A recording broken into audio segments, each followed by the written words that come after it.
Paano kung sinabi ko yung Acer, Lenovo, HP, Asus, then Bywin? Medyo yung ilan sa inyo siguro mapapailing kasi, teka lang, bagong brand yan, di ba? SSD.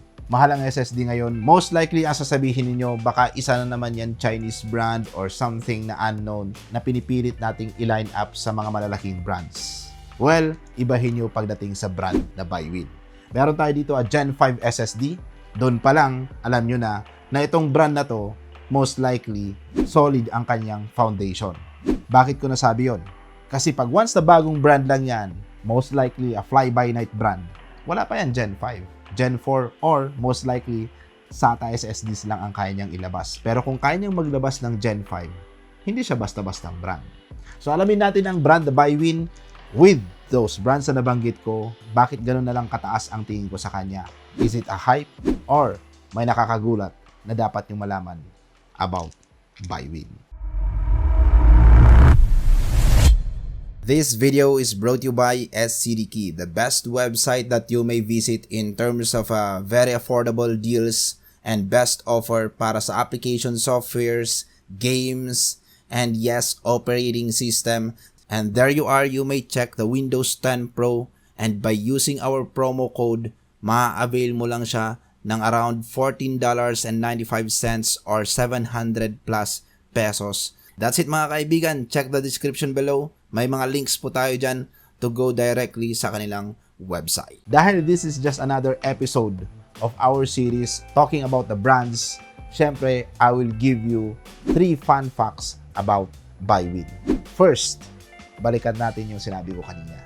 If you've heard SSDs recently here in the Philippines, nagro-roll out from HP, or narinig nyo na rin yung Acer RAMs, or maybe you're curious what are the components within those Lenovo laptops. Actually, they are manufactured by Bywin. So itong brand na Bywin, matagal na ho siya.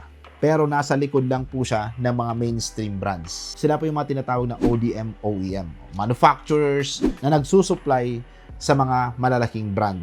So like I said before, di ba, sa mga previous videos natin, Acer is outsourcing their screens from different panel manufacturers. Then same with their SSDs and RAMs. And kahit i-research nyo po ngayon, meron na rin pong Acer gaming RAMs and Acer SSDs. Pero hindi ito katulad ng mga peking power supplies na nakikita nyo sa online, na pag pinuntahan nyo yung mismong website ng Acer, wala po siya doon. Pag tinignan nyo yung mga products na RAMs and SSDs ng Acer, pag pumunta kayo sa kanilang official website, nandun po talaga sila. Meron silang SSDs and RAM. Same with HP. And same with the recently announced RAM ng Asus. Diba mayroon silang in-announce recently na gaming RAM? Alam nyo ba na ang nag-manufacture nun is Bywin. Okay, pangalawa, since kakapasok lang nila sa consumer market through the brand the Bywin, alam nyo ba, ang Bywin din is matagal na pong nagsusupply sa mga ibang market. Like for example, pag tinignan natin yung ranking ng best-selling RAMs sa China, nandyan po, number 1, of course, Kingston, nandyan yung Adata. So kung may mga kakilala po kayo dyan ng mga Chinese, alam nyo naman siguro ang population ng China, it's 1 billion population, and napakalaki ng kanilang market pagdating sa mga components.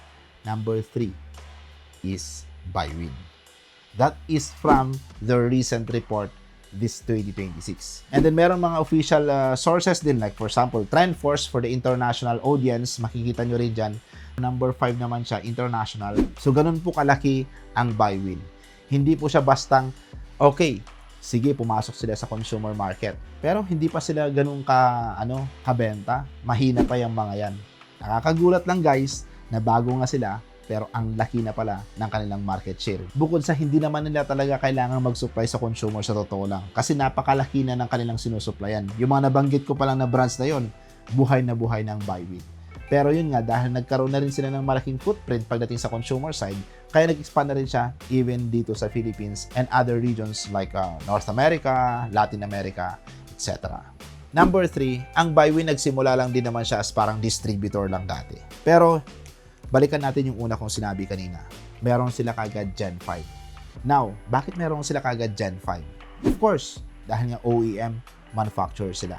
Pero it's also for the reason na sa sobrang laki na ng kanilang kumpanya, hindi lang sila parang ibang brands na nag-outsource ng mga components for them to produce a RAM or SSD. Even the raw materials, in-house po yan. Kumbaga, they just outsource the raw materials and in-house po nila ginagawa. So, ibig sabihin ho neto is kaya nilang gumawa ng PCIe Gen 5 even na ibang brand out there are even struggling. Like for example, pag sisilipin nyo yung mga ibang brands, meron silang mga Gen 4, meron silang mga SSDs, SATA, even kilala na sila. Pero hirap na hirap sila magkaroon ng Gen 5. BuyWin can do it, can manage to have it. Why? Ang laki na kanilang factory.